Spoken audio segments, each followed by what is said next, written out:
Thank you all for being here this morning. We really appreciate your attendance at this panel and at the Foundation's, what did Brooke say, the 16th annual policy orientation for the Texas Legislature.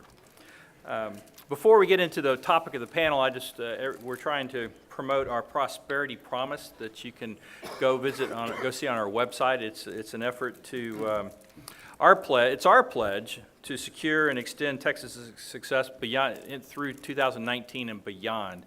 And we'd love to have you come and join us in that by coming and signing the pledge on our website and taking part in what we think is some really unprecedented and exciting times for Texas as a leader in the nation and our economy and in a lot of other areas as well. Getting to the topic at hand today, we're excited about talking about renewable energy subsidies today, which is the basic focus of our panel.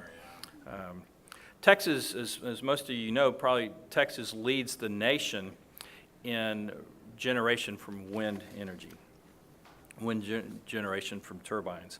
One reason for that is that Texas has the most competitive electricity market in the entire world. Nobody even comes close to what we have going here in Texas, in the ERCOT portion of Texas.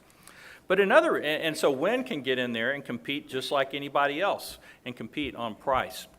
But another part of one of the reasons that Texas has so much wind is because of, we think at the Foundation, is because of renewable energy subsidies. That allows them to compete on price in ways that not other sources can compete. Solar is the same thing.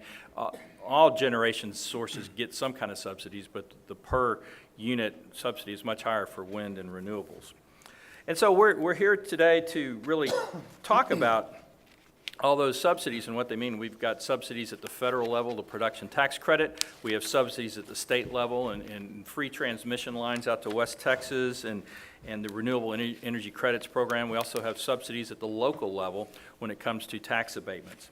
So we have a great panel today who's going to discuss these issues with us today. And we're going to have just a conversational style, so nobody's going to be getting up here at the podium. We're just going to chat a little bit, so I'm going to introduce them all right now.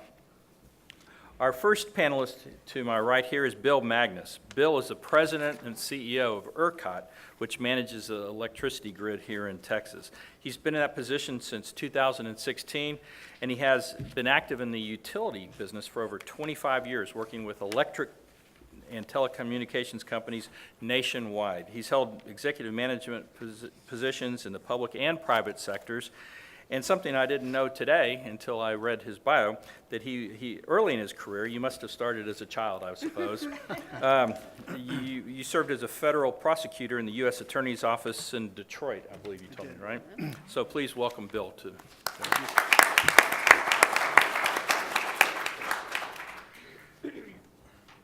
Our next panelist is Lisa Linowes. She is the executive director and the spokesperson for the WindAction Group. It's a national advocacy organization that focuses on the impacts and benefits analysis and policy issues associated with industrial wind energy development. She advises public and private entities on siting issues relative to wind energy development and is a principal and regular contributor to the masterresources.org, a blog dedicated to analysis and commentary about energy markets and public policies. And she serves as technical and in other advisory capacities with numerous organizations, and particularly the video documentary Windfall that looked at how residents of a small community in New York responded to the potential siting of a utility-scale wind energy facility nearby. So please welcome Lisa.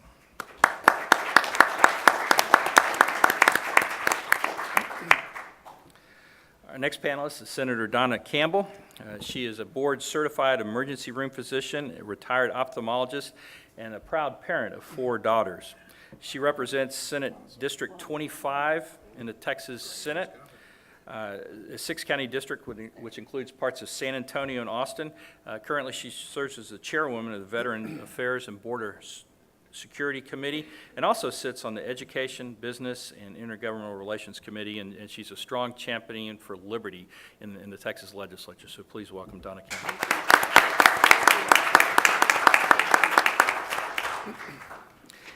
And our final panelist is Mayor Dale Ross. Mayor Ross is the mayor of Georgetown, Texas, just a little ways up the road from here. He's also a certified public accountant, and he's president of and founder of the Ross and Champion CPA firm. It's a certified public accounting firm.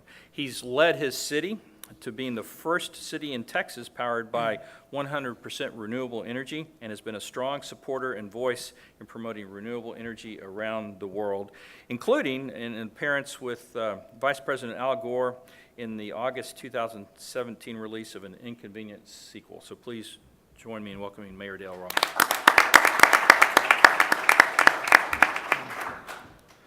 All right, Bill, so let's just start off with you a little bit. And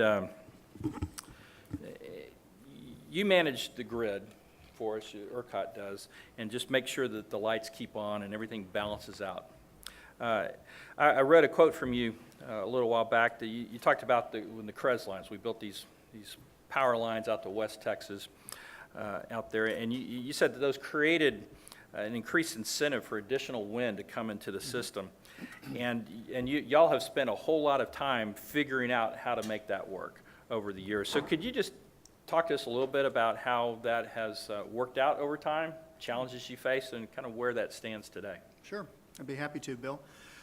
Just to kind of start out, to give you a little orientation, the Electric Reliability Council of Texas, just so you know who we are in the first place, for those of you who don't, it's really two things. One, it's a geographic region. It's about 90% of Texas. I grew up in Orange on the very eastern end of Texas. We're not in ERCOT. Texarkana is not, El Paso is not, but just about the rest of the cities in Texas are in ERCOT. About 90% of the people in Texas are served by ERCOT utilities. The second thing, well, as part of that, the reason it's a geographic area, it's also a grid and market area. When the Texas legislature restructured the electric industry early in this century, it said that ERCOT would operate as a restructured electric market, and that ERCOT is sort of calls balls and strikes. We're the neutral that manages the flow of electricity and also manages a lot of the market transactions. So you can think of us as, on the grid side, we're sort of like an air traffic controller. We don't own any of the assets. We don't own the planes, but we do a lot of telling people where to go and how to manage. And on the market side, we're sort of like a stock exchange. We manage a lot of financial transactions that help people in the market make their business decisions and hopefully make money. The main thing we do, though, and Bill referenced it, is we have to keep the grid in balance, because electricity is, somebody told me once, it's not really a product, it's more of a phenomenon. It is a physical phenomenon governed by the law of physics, and you basically have to have supply and demand in balance at all times, in very, very small tolerances. Now, while there's some technology now that's allowing people to store energy, you can store energy in batteries like you've always been able to do, but big batteries that can actually store utility scale energy. Up until now, and even now, those technologies are not really able to store a whole lot of energy, so you've pretty much got to produce it and consume it at the same time, which when you consider that it's being produced and consumed at all times, is a pretty big task. And so ERCOT's job is to keep it at 60 hertz. That's the physical level that we need to manage it at. And that drives a whole lot of what we need to do and what the challenges are with new types of generation on the system. And so Bill mentioned, you know, we have one of the world's leading electric markets. And so to kind of break it down like you do in most markets, we got demand and we got supply, right? We call demand load. That's usage of electricity. Texas, and especially the ERCOT region, uses more electricity than any other region in the country. Texas is one of the regions in the country, as y'all know, that still has industrial development. Not only industry on the ground like steel mills and petrochemicals and oil and gas, but continued growth in those areas. So most parts of the country are seeing demand go down for electricity. Some of that's energy efficiency, and we practice energy efficiency as well, you know, better light bulbs, all those things that make us use energy more efficiently, but we're still seeing our demand grow, which a lot of people aren't. And so on the demand side, we're seeing continued growth. On the generation side, the supply side, we have a very good mix of resources in ERCOT. Just to throw some numbers at you, in 2017, the electricity supplied on the ERCOT system came 38.9%, just shy of 40% from natural gas generation units.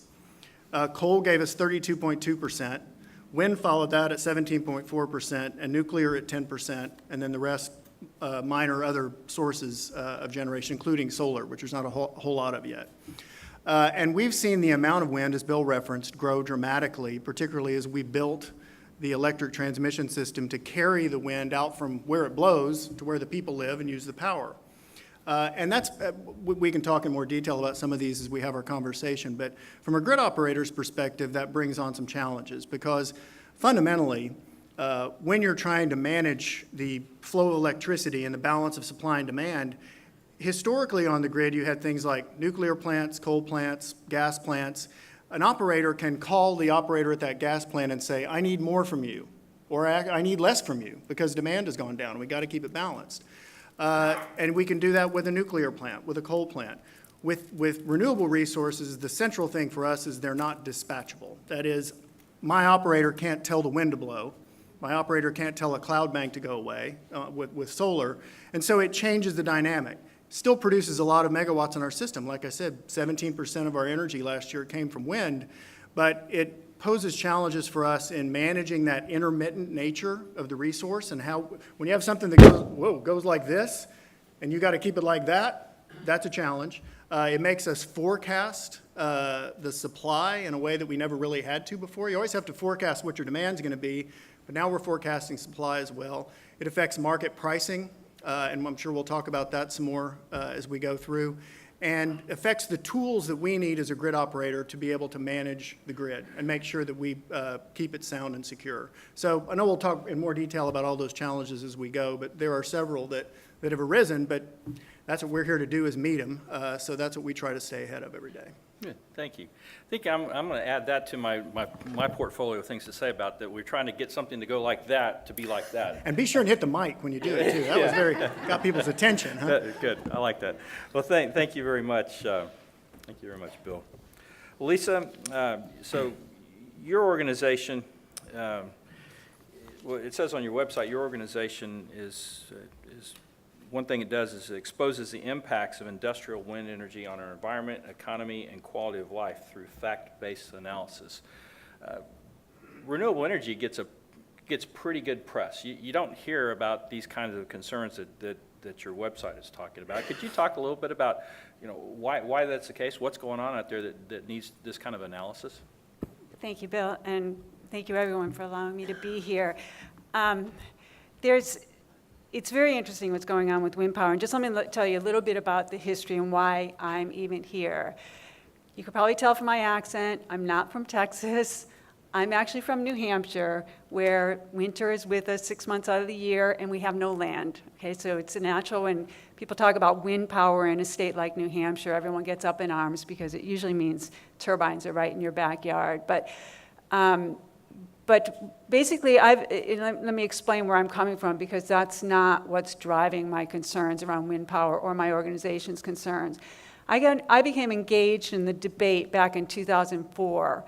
And at that time, there was about, let me see my numbers here, 6,700 megawatts of wind installed in the entire country. Right now, we have 89,000 megawatts of wind. There's been a substantial increase.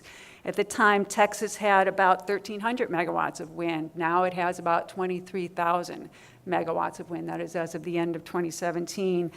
The number of people that were asking questions about wind power in terms of its impacts primarily on the environment, that was the concern back then in 2004, would fit in this room. I knew everyone. We knew everyone. We were a very small group of people. And anyone who asked questions about wind power, that was like doubting mother, apple pie, baseball. I mean, you just did not doubt wind power. And so we had to be very cautious about what we said. We, as I mentioned, most of it had to do with the environment. We were building these, at the time, enormous structures, 320 feet. That was about the tallest we were looking at in a wind turbine that time. That's from base to tip of blade. Today, they're 600 feet tall, enormous. They have a blade span. Back then, the blades were about maybe 70 feet. That was single blade. We were starting to get into large blades then. We were starting to get into megawatt scale wind turbines, so the GE turbine 1.5 megawatt. Today we're at 3 megawatts on land, 3 and above. Offshore, we're seeing 6 megawatts, and some experimentation with 8 megawatts. These are massive towers. So what was happening? Well, as turbines were moving east from the plain states, we were starting to see concerns about birdbat. You know, the wind industry had its story down, and proponents were saying the problem with birds was isolated to Altamont in Texas, and rather in California. We figured it out. Oh, 2 minutes. Okay, I'll be done quickly. They figured out what the problem was. They won't reproduce it anywhere else. There's not a problem. Let's move on. But in fact, we did have a problem with birds, and we continue to have a problem with birds being hit by turbines. We have a problem with bats. We have a problem with wildlife habitat. But it's grown beyond that. In 2008, the Department of Energy put out a report.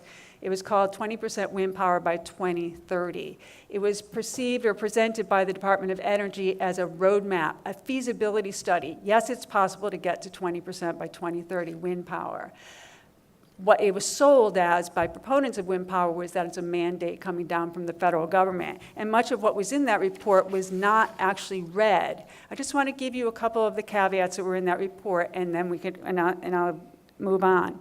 What DOE said back in 2008 was wind is an energy resource, not a capacity resource. Bottom line, that meant it was not intended to meet our energy needs on a day-to-day basis. It was meant to put energy on the grid. They also said, because wind is not a capacity resource, it's not required to have 100% backup. That means when the wind stops blowing, we don't have to have backup generation. The DOE perceived wind energy as a supplement, a secondary power system, independent of the grid system that we need to meet our energy needs from day to day. My favorite line was, they said, if wind has some capacity value for reliability planning purposes, DOE said, point blank, that should be viewed as a bonus, not a necessity. The purpose of building wind power was to reduce our carbon emissions, not to meet our energy needs. That's critical to understanding, and nothing has changed since 2008, except that the Department of Energy has become more aggressive in its push for wind power, and the impacts continue to grow and are not being mitigated. And I'm sure we'll talk about that today. Thank you. Thank you, Lisa.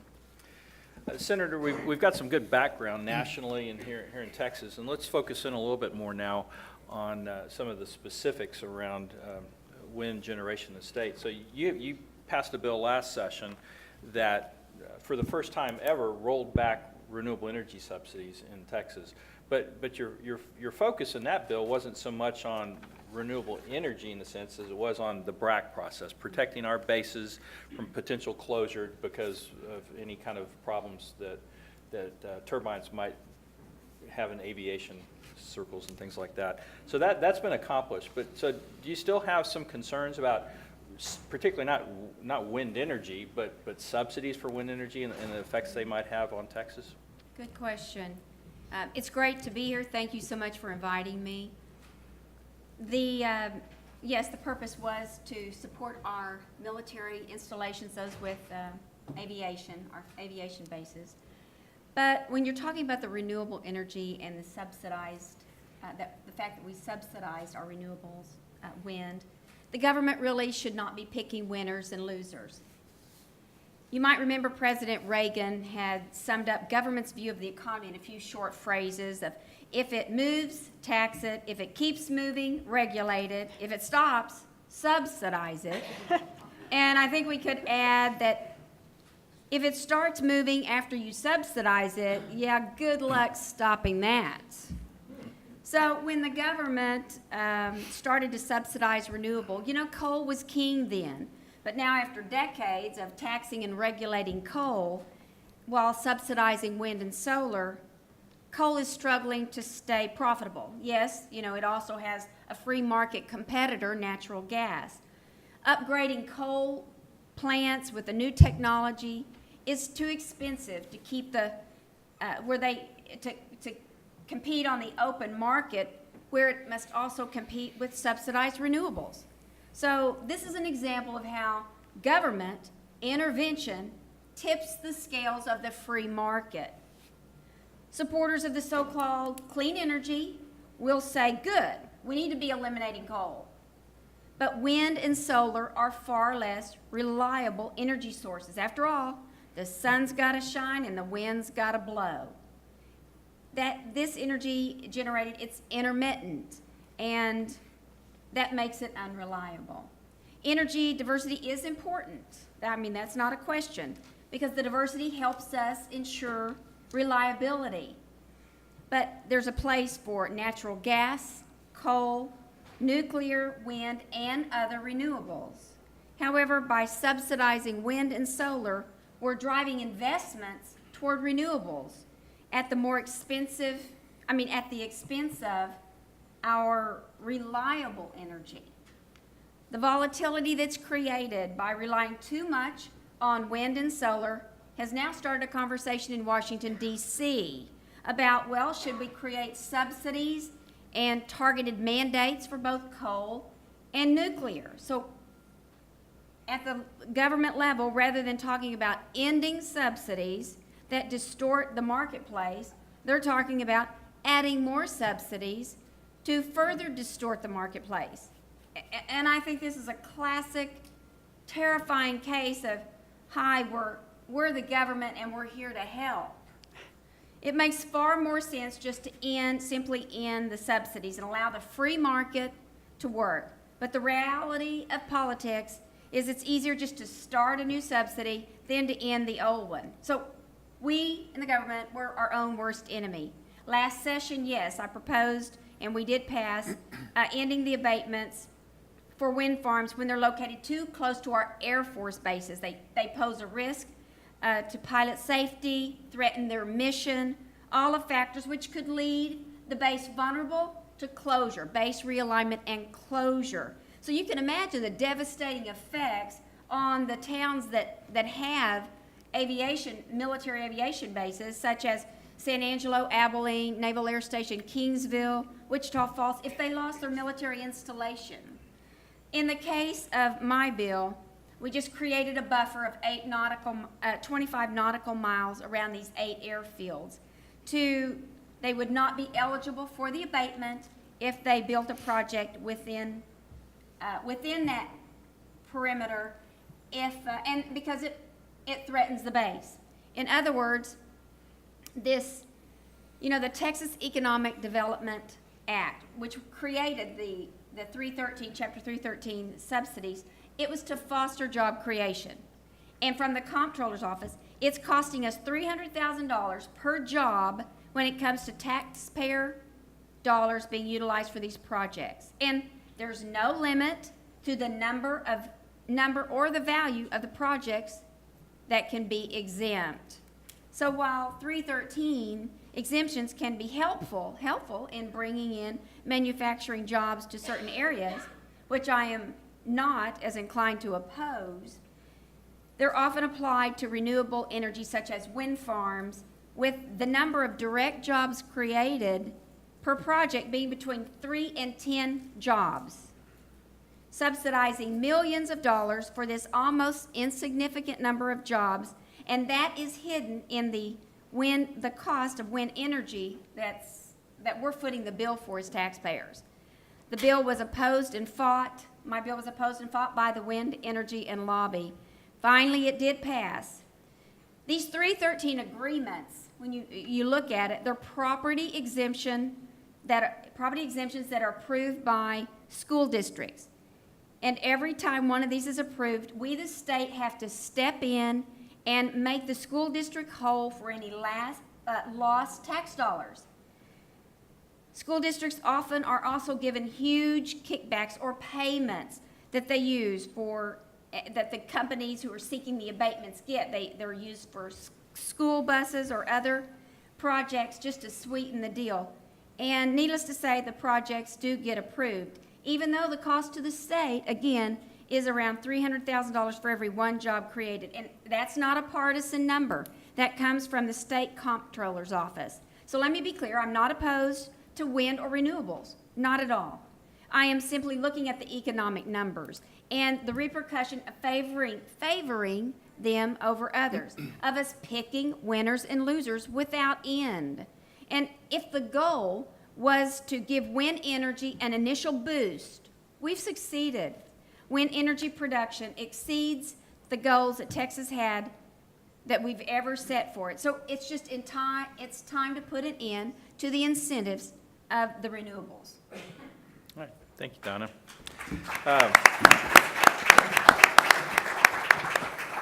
So Mayor, you've led your city to become the first city in Texas, I read, and then somewhere else I read the first city in the country. That's right. To be 100% renewable powered. You wrote in the American Statesman not too long ago, a little while back, that environmental zealots have not taken over your city council, and that you're not trying to make a statement about fracking or climate change. So could you tell us a little bit about your motivation for this and, Sure. and where things stand on this project? Sure. Can y'all hear me? Let's go back to 2008. I was on city council, and we own our own utility company in Georgetown, which is a true blessing for our taxpayers because it allows our tax rate to be the lowest in Central Texas. I'm a CPA by trade. I base my decisions on facts. In 2008, we gave our director of our utility operations and the directive to, by 2030, we want 30% renewables in our portfolio. In 2014, we saw an opportunity. We took advantage, implemented in 2016. It was a business decision first and foremost. We were able to sign 25 and 20-year contracts at fixed rate pricing with no cost escalators. So if you don't live in Georgetown, you'll continue to have increased utility bills as you go down this path. In Georgetown, you won't. That was a long-term strategy. A lot of people take the very short term, especially politicians. They are making decisions based on the next election cycle. In Georgetown, we're a little bit different than that. And that's where we came today. And we are the first city in the state of Texas and the largest in the country to be with 100% wind and solar. Now, there is a place for fossil fuels, obviously, because right now the battery technology isn't sufficient enough to do the storage. However, you know, Texas has a long and proud tradition, going back to Spindletop days, okay? And the oil and gas business and the fossil fuels have been subsidized since day one. It's not an infant industry, and the subsidies continue as we speak. I am all in favor of eliminating all subsidies. Farmers, $52 billion a year. Fossil fuels, $42 million a year. Renewables, $6 million. $7 billion and $7 billion in permanent tax credits for the fossil fuel industry. I believe with Ronald Reagan too. We shouldn't be picking winners and losers, but let's have a fair and level playing field when it comes to business. And you know, I look at these things, and you know, there's these arguments about, well, these wind turbines, you know, they're killing birds. You know what the #1 killer in the United States of birds are? Domesticated house cats. You know what the second #1 killer of birds is? Buildings. So if you use that logic, we should outlaw domestic cats. You can't have a cat anymore because they're killing birds, okay? For all you dog people out there, y'all would probably enjoy that. And I guess we couldn't be in this building. We would have to be out under a tree somewhere because buildings, they fly into the windows and break their neck and die. So there are some costs, but fossil fuel have tremendous more costs. The coal industry, you know what? It's terribly expensive to mine coal. And today you will have as many coal workers as you ever will.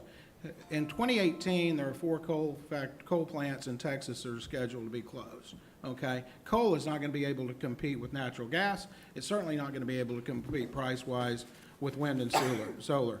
That's the future. But what you do need is a complement. I mean, I was invited to go to Halifax to sit on this international defense forum, and the thing is, 25% of our energy in this country is bought from overseas. What would our foreign policy look like if we didn't have a dependency overseas? It'd probably be completely different. Now, I am a Republican. I like renewable energy. I like the environment. But when President Trump says clean coal, and if you look at every president going back to Ronald Reagan, they have muttered those words, clean coal. There is no such thing as clean coal. Okay? Coal is one of the nastiest pollutants that go in the air. And this is the true cost. If you want to talk about true cost, you know, if you're in an area, maybe in Waco or down in Houston or down up in Dallas, if your city and your location does not meet the attainment goals, that's going to be serious economic detriment to that community, because what's going to happen is you're going to have businesses that are going to leave because they're going to be able to either reduce their production hours, they're going to be required to put scrubbers on their generators, and it's just going to be uneconomical. So look at the full cost of what fossil fuels bring, okay? And that's what I look at. I mean, I don't think that we ought to subsidize anything. I think coal should stand on its own. I think fossil fuels ought to stand on its coal. Eliminate all the incentives. I mean, if you look at the ones on renewable energy, they're scheduled to be permanently eliminated by 2020. But if you look at the fossil fuels, they're permanent. There's about $7 billion a year. I'm a CPA, and I do a lot of oil and gas work for my clients, and I love dry hole expense, and I love accelerated depreciation and depletion, because it really saves my clients a lot of money at the expense of you, the taxpayers. But if you look at the Georgetown model, I think that's the future, okay? I mean, we have created certainty in our city with not only utilities, which is one of the largest expenses homeowners have, we're also the lowest, we have the lowest tax rate in Central Texas. And so it's very affordable to live in our city, and that's what we were elected to do. And again, base decisions on fact and don't favor one industry over the other. All right, thank you, Mayor.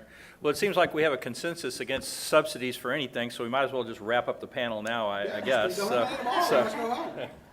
But I thought I've got a few topics I could throw out, but some of you may have some comments or you'd like to make based on other comments or questions you'd like to ask others. So Lisa, you got your hand up, so why don't you get going? On quite a few of the things that the mayor had. Thank you, Mayor. But, okay, a couple of things. First of all, it's widely put out by wind proponents that cats are the biggest killers of birds. Let's get this straight. When was the last time you saw a house cat take out a bald eagle? When was the last time they took out a raptor? We're not talking about your common... My cat killed a bird yesterday. Pardon me? My cat killed a bird yesterday. What kind of bird? A robin? No, it was An eagle? Robin. No, it was one of those little doves that are in the backyard. Oh my God. Okay. Do you have a wind turbine in your backyard too? Let's get clear here. We're not building wind turbines in urban areas where the birds might be killed by hitting a building or by being wiped out by a suburban cat. We're talking about areas where we do not have population. We're talking about largely. We're talking about areas that are largely not built upon, but we're putting wind turbines. We're putting skyscraper tall animated structures that are quite deadly to anything that's flying through there. But I just want to make that point that there is a lot of destruction going on in areas that you normally would not be building. Okay. But I do want to talk about the subsidies for a second. The mayor says that the oil and gas industry has been heavily subsidized forever. Let me make clear, there is no source of generation on this planet that gets subsidized by the way wind and solar is subsidized. To call the tax code that governs, the provisions that govern gas and oil subsidies is completely wrong. And these are provisions that are available to any industry that is in the form of manufacturing, in the form of R&D, and others. And I encourage all of you, and I could give the website later, but Senator Kyle, former senator of Arizona, gave a fantastic speech on the Senate floor in 2012 when the debate over whether or not we should get rid of subsidies for oil and gas and hand it all over to wind and renewables came up. And he went down the list of 4 tax provisions, not subsidies, that apply to oil and gas. And there's nothing that compares. And in terms of who is getting subsidized more, I'll throw that number out. The Treasury puts out a report every year where it estimates the future of tax expenditures. That's what our government calls tax credits or expenditures for the federal government. The most recent report was put out October 2017, and it lists every single expenditure, every single tax credit that is put out by the government. There are in 2017, there was 168 separate tax credits. Wind, and when I grabbed the list of all of the energy ones, okay, every single energy one, including well depletion, wind energy and the production tax credit in the years 2018 to 2027 will receive $40 billion in tax credits. It was above and beyond anything that any other source of energy is getting in the form of a tax credit. The next closest was the investment tax credit, also going to renewables, $18.3 billion. Next under that was $9 billion, and that was the depletion amount. This is in that 10-year period. I mean, you cannot touch the amount of subsidies that are going to renewables right now, and it's a misnomer to claim that oil and gas are being subsidized. Thank you. I think on the, when you're just looking at 313s, since it was enacted in 2000, started 2001, we're approaching $1 billion that taxpayers have spent to put back in and make school districts whole. So, and when you look at the renewables on how much they take up of active 313s, they use greater than 50% of active 313s are for renewables, yet they only provide less than 10% of the jobs. Now keep in mind, the 313s were created to to subsidize a business in order to foster long-term jobs. So of the active 313s, renewables take up greater than 50%, yet only provide 10% of the jobs. Contrast that to manufacturing. They provide greater than 90% of the jobs. And that's what the purpose was. If you're not providing the jobs, which was the purpose of the 313s, then you shouldn't get a 313. So, I have a question regarding that. Sure. Thank you for that. And one thing that I'm curious about, a number of, or most of those cases, I believe the wind company asked for a waiver from the schools for that, for the requirement on jobs. And can you speak to that, how that's, because there is a requirement that a certain Right. number of jobs be. so what she's talking about, the 313 actually requires X number of jobs based on the population size of your county.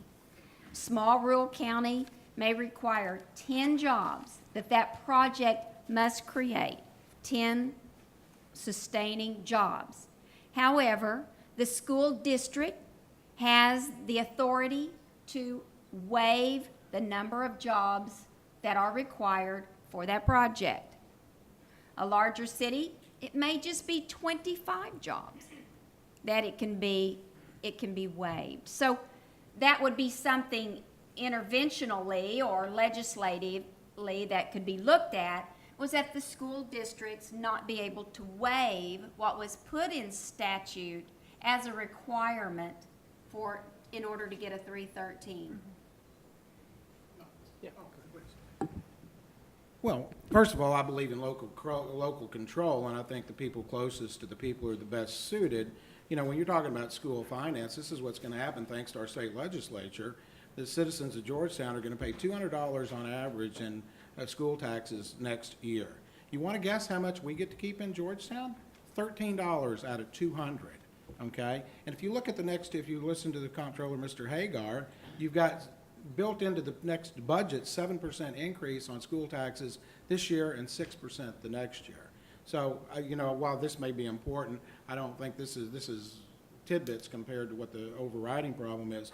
When you look at renewable energy, and you look at it from, you know, a point of view where it's the long-term play, do you think there's going to be more sunshine and wind in the next 1,000 years in Texas, or do you think you're going to have more fossil fuels? Fossil fuels is a finite resource. This is, again, elected politicians typically are thinking about the next election cycle instead of 500 years or 1,000 years. This is the future. You look at farmers, I have clients that are farmers, they're renting out their land for wind turbines, they're still running cattle, and they're also growing crops. So the land is being cared for very well compared to fossil fuels, and certainly coal. I mean, coal goes in and just destroys Mother Earth. And coal is on the way out. It can't compete price-wise, and at the end of the day, that's what it's going to be about. I mean, unless you have an unlevel playing field, and unless you want to continue to keep unfairly subsidizing and picking winners and losers in the market. And I'd like to just weigh in briefly on that. I mean, it's the second time I've heard you say about which makes it sound like, stop me if I'm wrong, but that the policies we're setting and trying to look at here are based on the next election. And I disagree wholeheartedly. You know, we hear a lot about local control. And when you really think about it, that's exactly what's happening. We are being controlled locally. What we need to hear about are local liberties. Whenever you're putting up an argument for long-term energy, you said you're in it for the science. I am used to practicing in an arena of truth. We have the natural gas. Whenever you've got fossil fuels and nuclear, which are online, if you will, it's our base load, it's not volatile. He can call it on, turn it off, based on times of peak demand. So when we're giving subsidies to a renewable, and again, I'm not here to say whether wind is good or bad. I'm talking about subsidizing something that is volatile. It is not predictable. I mean, I can't tell you, the sun isn't shining very well right now, I'm telling you that. But that is not predictable. It's volatile and unpredictable. So one, they're already up and running, and I think that subsidies for it or mandates for a utility to have a diverse enough profile that it is mandated that they must have wind, that should go out the window. They should be able to make choices regarding the energy that they need in their city, not have it a demand in their utility portfolio that they must have X amount of wind energy or they have to buy credits. That shouldn't be there either. We should let the free market rule, and it's not about the next election. It's about using a science, what's there, and having some predictability for our fossil fuels or nuclear, which is predictable, online, base load, versus an intermittent type of energy. Take it. Yeah, unfortunately, if you've been to Amarillo, Texas, the wind blows 24/7. If you've been out in West Texas, the sun shines virtually every day. The R factor out there is off the charts. I'm not saying that you have 100% on your grid. What I'm saying is the most cost-effective, and again, I'm representing the people of Georgia. How much do you pay per kilowatt hour at your house? I don't know. I can't remember. I don't know. Okay. Well, in Georgetown, you're going to pay somewhere between 8 and 9%, and that 8 and 9% is going to be for the next 25 years. I don't think, if you're talking about predictability, fossil fuels have a role in this, but we're on the front end of a new revolution here. And in Texas, we've always been innovative, and we've always been the leaders of this country in Texas. And renewable energy is that new industry. And I'll tell you what could happen. The economy's doing really nice in Texas. If we could get the folks up in D.C. to change some laws about transmitting energy across state line, talk about being a world provider of electricity in Georgetown. I mean, Georgetown's an example. It can be done. Take that and take it into Louisiana, Alabama, Mississippi. Take it all the way up to Montana, where right now you're not easily allowed to sell electricity across state lines. If you could do that, can you imagine what the economy would be like? And then those transmission lines are going to have fossil fuel on them. They're going to have wind, solar, they have nuclear. They'll have all of those different sources of energy have a role. But I'm telling you, my job is to make the lowest taxes we can in our city and the lowest utilities I can in our city. And we're doing that. I mean, I think we're the model, and this can happen in other locations if policies are changed. Down in Houston, you can choose from, 80 different providers down in Houston. You have choice on that, but you're not getting any cheaper electricity than you are in Georgetown. Just a couple of things. This is a fact, whenever you over-subsidize any industry, any product, what you do is you get a product that is overbuilt and it is not subject to the market forces that we normally see elsewhere, okay? So when you You have wind energy built, an enormous amount of it was built in Texas before the transmission systems went in. And there was so much pressure coming, not just from within Texas, but within the entire country was looking at Texas and saying, what the heck? You have all this wind energy bottled up. You can't get it to where it's needed. You need to do something about that, because they were curtailing the turbines left and right, turning them off because they couldn't get them. And you can, ERCOT could certainly talk to that. So what happened? Texas taxpayers and ratepayers got the bill for $7 billion to fix the problem. The mayor's not including that in the cost of wind energy. But there's something actually, and by the way, the same thing is happening across the country. There are 3 prominent transmission lines that are trying to get built for the purposes of transmitting wind. There was the Rock Island Clean transmission line going from northwest Iowa to Illinois, stopped. People didn't want the project. There's the Grain Belt transmission line intended to bring Kansas wind to Indiana, stopped. People didn't want it. There's a transmission line proposed from Oklahoma to Tennessee, stopped. Arkansas said no, because it would have crossed through there. So people are resisting it. It's not so easy to say, let's just build the wind all here and the transmission. And what we have is an overdevelopment of wind energy in areas where you can't deliver it anywhere. And people are saying, that's what you get when you subsidize something. You get an overbuilding. But there's something really important you need to understand as well. The mayor said the future is wind power and the future is solar, okay? But he also said correctly that the production tax credit, the subsidies that are the biggest subsidy at the federal level that's driving wind is scheduled to phase out entirely in 2020. Now get your arms around this. 57% of the capital stack to build a wind project today is tax equity. 57% of a wind project that is built today is funded by the federal government. It's funded by all of us in this room.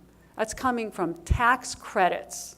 When those tax credits disappear in 2020, and all the wind projects that are like racing to get built before that subsidy disappears, wind energy right now is not a product that is built on because it's a good product and people want it. It's built because it's being paid for by someone else, not the wind developers. So there's no future to wind. And I've been watching this market since 2004, and watching every year we're told by the wind industry, just give us a few more years of subsidies and we'll be on our own. We'll be on our own. What has happened is it's grown from the subsidy being a very small percentage of that capital stack to 57%. That's hard to get rid of. You can't work a market around that. If you're dependent on subsidies and those subsidies disappear, guess what happens to that market? It shrinks rapidly, and that's what we're going to see. That's the future of wind power. Thank you. I think, again, not to argue wind, whether it's good or bad, but let's bring it back to the 313s, the subsidy, because as a physician, as a senator, I'm responsible for supporting fiscally conservative policies. We've got a tight budget. We don't have the dollars to use, to not use wisely. So where do we go from here? I feel like that 313s, no matter what it's applied to, they need to be able the school district needs to not be able to waive the number of jobs that are required. Number 2, I think that we need to limit the number or the value of the projects that get awarded. I think that ISDs need to report any kickbacks or payments in lieu of the taxes that they get. If they get X amount of dollars, they're able to buy a bus, buy something, that needs to be reported, because we're making them whole and then they're getting to use these dollars, and that's not recorded anywhere. That needs to be done, some transparency there. And we need to get rid of I would discourage the mandates that utility companies must have X amount of renewables in their portfolio. I think these are some things that we can look at to be more fiscally responsible with the taxpayer dollars. Go ahead, Mayor. Yeah, thank you. Yeah, I mean, we're talking about these subsidies too, but we don't talk about other costs.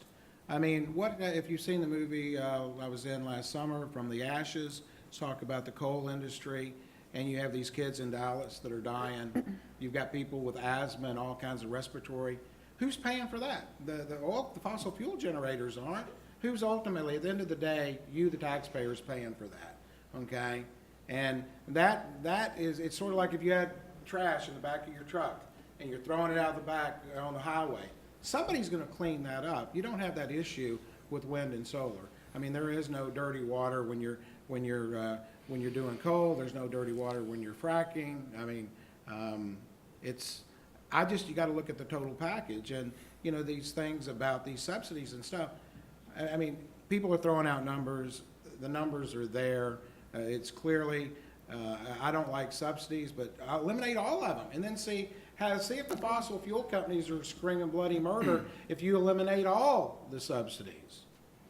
I'd like to talk a little bit, the panel talk a little bit about reliability issues. Right now, Texas is facing, it's probably its tightest margin on summer reserves that we've faced in a long time. Also, just last year, Secretary Perry proposed something out of the Department of Energy that would have provided some subsidies and other kind of things for nuclear and coal in order to address reliability concerns up in the Northeast, particularly around the wintertime. Reliability is more of an issue during the winter in the Northeast. It's more of an issue here in Texas in the summer. So I'd like the panel to talk a little bit about that. Bill, maybe you could start off by giving us just a picture of where we stand here in Texas and maybe nationally on reliability issues, particularly in these concerns, we're around closing coal plants and everything. And then the rest of the panel might be able to give us some feedback on where they think wind plays into all the reliability concerns. Sure. Kind of start out with what Bill referenced about the coal plants. Every 6 months, we'll put out an assessment of what we see on the supply side, the generation that we expect to be on the system the next few years, as well as what we expect the demand side to be, the load to be. Last year, we call it a reserve margin, like, how much more do we have than we absolutely need to serve the load? That was over 18% going into this summer. And it's basically a math problem. What we saw was the load, the supply didn't really change. It continues to grow. But we saw a lot of our demand continues to grow. We saw a lot of supply come off the system. That was several large coal plants in particular that retired for the economic reasons that the company saw. They couldn't, didn't feel like they wanted to be in the market anymore. So that took that reserve margin, that and some other delays in projects and other changes took our reserve margin down to just over 9%, 9.3% going into this summer, which is tight. And, we always want to have more supply on hand than there is demand. Electric systems have to plan for peaks. Like our peak demand ever in Texas was in August of 2016. We were at over 71,000 megawatts on a day in August. And so we've never hit 70,000 megawatts since, but you got to plan for that peak because you need things there when it's time to hit that peak. So we see that we have less, margin for error, given that we've seen a fair number of units go off. And I think that what's being reflected in other parts of the country is you're seeing pressures on particularly coal plants, and I think more in other states, and it's maybe with older nuclear plants. We're not hearing it as much here with the nuclear we have in Texas, but in other regions, hearing they're not able to compete. And, so what are they not able to compete with? And I think you've heard it referenced by the other panelists. Natural gas prices are extremely low, so it's very attractive for natural gas to be a generation source of choice. You're seeing additional renewables, Texas, California, several different parts of the country with more renewables coming in. And we got the challenge, like in the New England states, a challenge we don't have here of needing the political actors in the New England states want high penetration of renewables. They don't want any coal. Most of the nuclear is shutting down. And so the grid operators got to rely on natural gas to balance the load, and they don't want to build gas pipelines. So it's a tough situation in the winter going forward in that region, because it's going to be difficult to balance the system. Now, in Texas, we have a lot of gas supply. We have a lot of gas pipeline supply, and we still see continued interest in building gas generation in Texas to go along with the other kinds of units. But so where is that, where does that price pressure come from? I may bore you to death, but I'll just briefly, the way our market works is every day people put in bids, and, the mayor says, his utility needs to serve X number of megawatts to serve the citizens of Georgetown. Every other utility that serves either utility or retail provider that has customers says, here's how much we need to serve, and then people put in bids to serve it.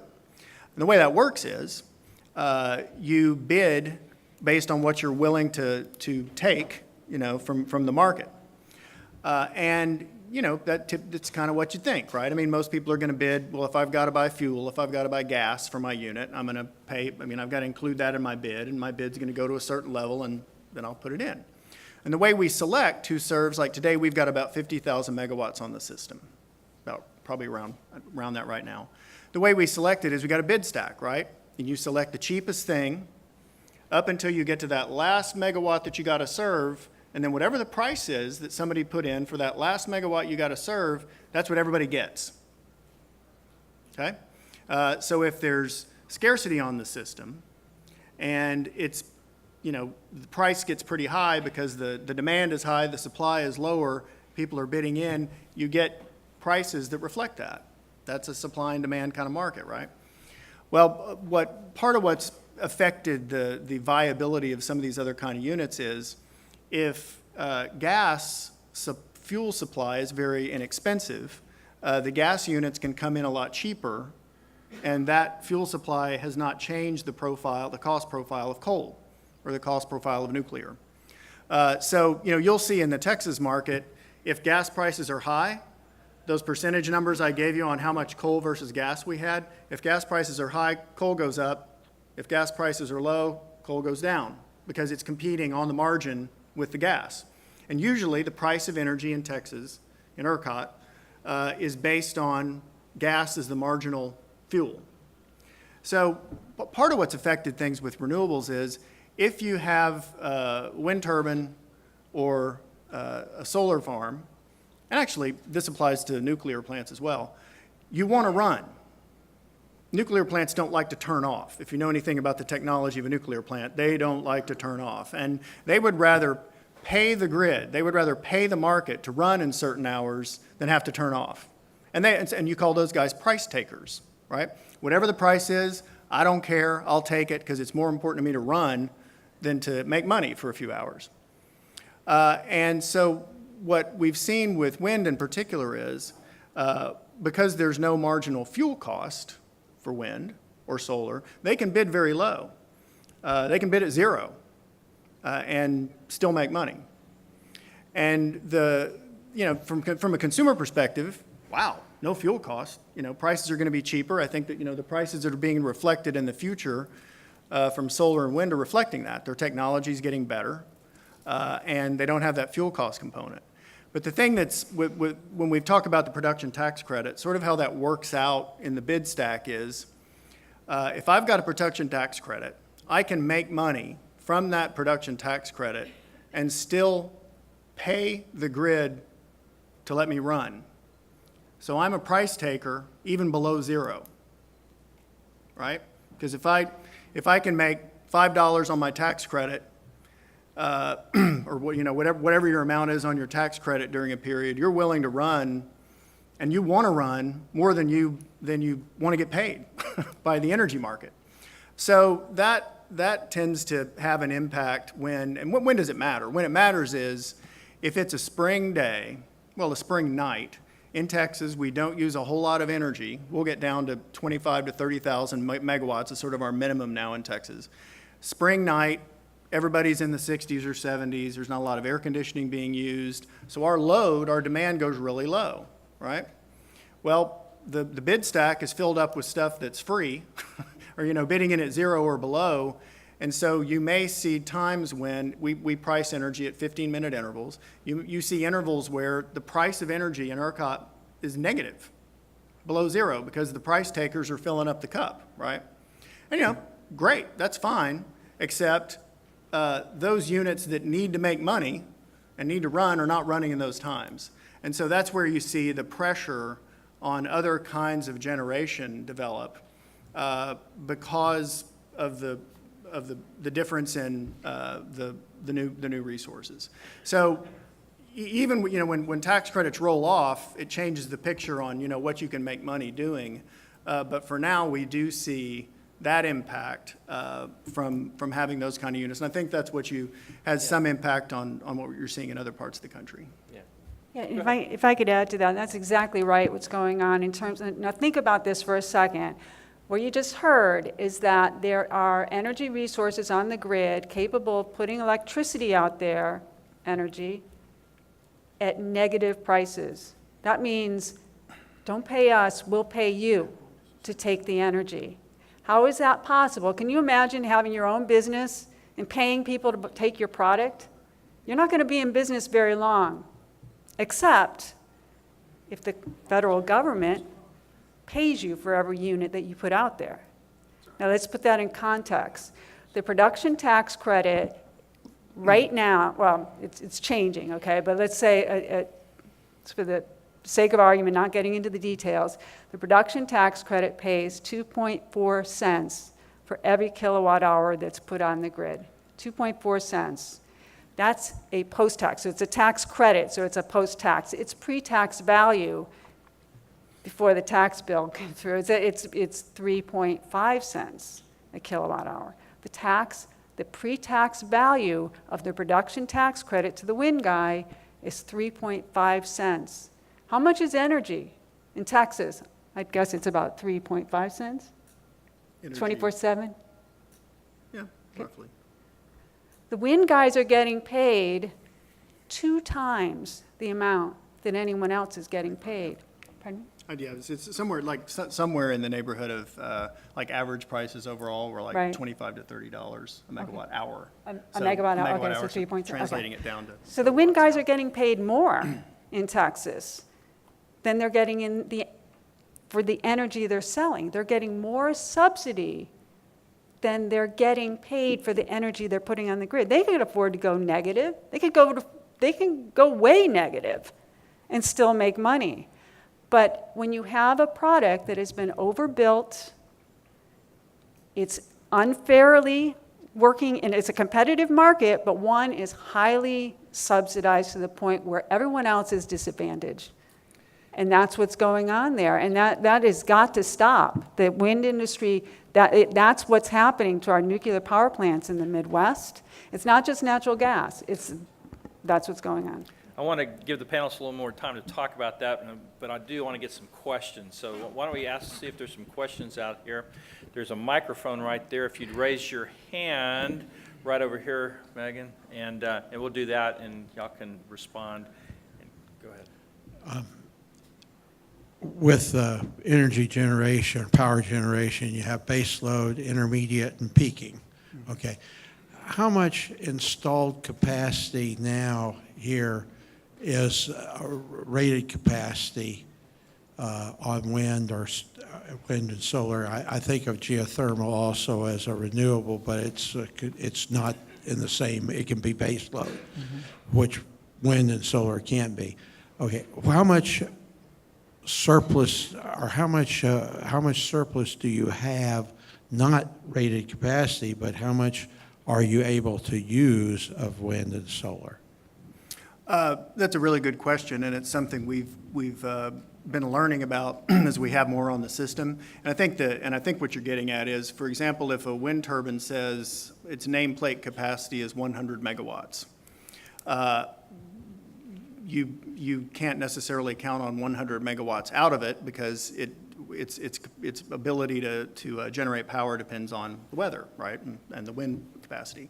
So what we found is in the West, where we've got, West Texas has by far the the biggest amount of the wind in Texas. It's about 11,500 megawatts of the over 20,000 megawatts we got.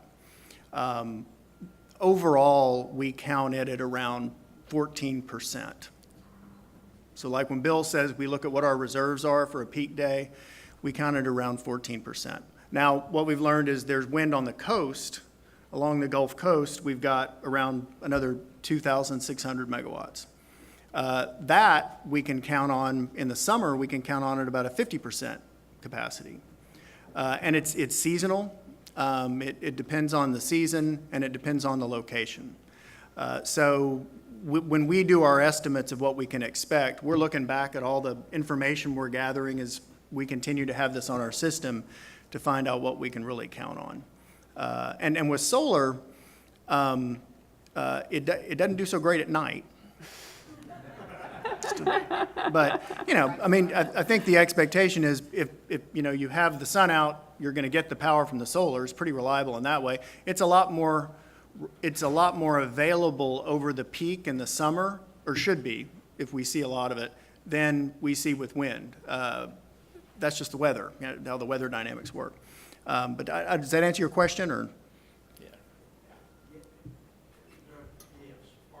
Uh-huh.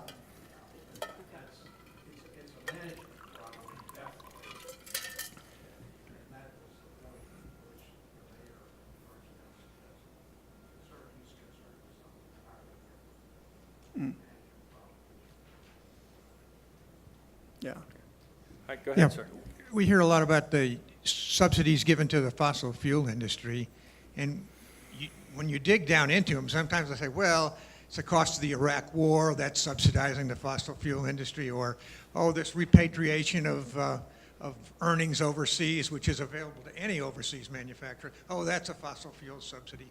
What are the actual specific fossil fuel subsidies that everybody is so concerned with? I have a list. I do have a list here. It has changed since the new tax law went into effect, so I can't speak to that. But there are 4 categories, and they're not subsidies. Again, these are tax provisions that are available to oil and gas as they will be to others. And so let me tell you quickly. And again, Senator Kyle, back in 2012, did address this on the Senate floor. The first is Section 199 of the tax code, which for people who manufacture things and produce things, they're allowed to take what is called the manufacturing deduction of 9%, but oil and gas only gets to take 6%, okay? The other is the intangible drilling costs, which in other environments or industries, it's called R&D. For oil and gas, the research and development is called intangible drilling costs, and that's part of the R&D exploration. It says that other industries can expense 100%, large oil and gas 70%. That may have changed under the new bill, under the new tax law. The third is to do with operations abroad that paid both taxes and royalties. I know this has probably changed, but they're dual capacity companies so that they are able to deduct what they might be paying in another country. And finally, it's called the percentage depletion. Every company, including oil and gas, that extracts minerals from the earth or other substances from the earth, are allowed to use the percentage depletion method for calculating their taxes. Again, that's not specific to oil and gas. It is a tax provision that applies to many industries. Okay. Okay, let me try to answer that. This is at the end of 2017. Now, these are direct subsidies to fossil fuel totaling $42.4 billion. And the top 6 of these are $20 billion. The first one, intangible drilling oil and gas deduction, $2.3 billion. Excess of percentage over cost depletion, $1.5 billion. Master limited partnerships tax exemption, $1.6 billion. Last in, first out accounting, $1.7 billion.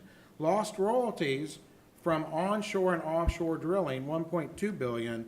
Low-cost leasing of coal production in the Powder River Basin, that's $963 million. 14.5 in low-income fuel heating bills, 2.1 billion in overseas projects, and 5.8 billion in state-level incentives, and that all totals 42.4 billion. I think you were interested in offshore and that included some of that. If I could respond to that, I mean, I would encourage you to look at what the Treasury has put out for subsidy-specific expenditures associated with energy. I mean, to include low-income fuel in that list, I think it's pushing it a little bit. He's talking about oil and gas. I believe that was your question, right? And that was, there's nothing that touches what's being given to the renewable industry. All right. Get a microphone coming this way. I think this is probably for the Commissioner Magness on the wind that comes from West Texas down to Georgetown, for example. I guess a lot of that's generated, 200, 300 miles away. Mm-hmm. What is the line loss, the amount of energy that's dissipates along the way? If you have 100% production at the turbine, Mm-hmm. how much of that actually makes its way to the power plant in Georgetown? There is and I'll take being called commissioner as a compliment, but I'm a civilian, but as a non-engineer, I also won't give you a specific number. But there's a small percentage that you experience in line loss. I mean, that's certainly the case. I offhand don't know the number for the kind of distance you're talking about. But no, it's a physical fact, right? I mean, that's true of any long-distance generation. So there is going to be some loss, and we don't, in some markets, there's compensation for that the line losses are accounted for in the energy that's paid for from the source to the sink, from point to point. The way the ERCOT market is set up, we don't.